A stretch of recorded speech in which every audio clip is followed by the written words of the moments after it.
So check this out. Valve announced a Steam console. It's called the Steam Machine, and it's going to be them making another attempt at a box for the living room as they did about 10 years ago. That didn't work out. However, you can see here, guys, it looks like a GameCube. It's this little box that's 6 inches by 6 inches by 6 inches.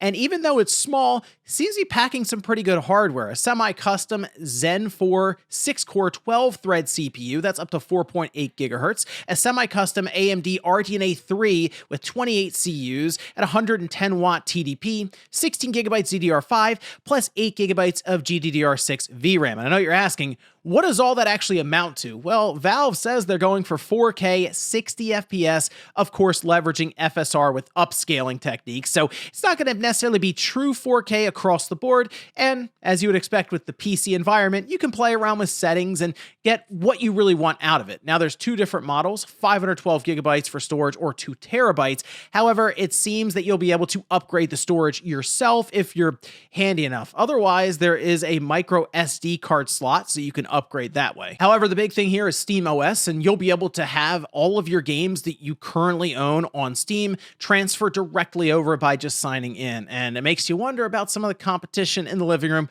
between Microsoft and Sony, since their games are on Steam. So on one side, you could have, say, Forza Horizon and Halo, and then on the other side, you can have God of War or Days Gone or Ghost of Tsushima.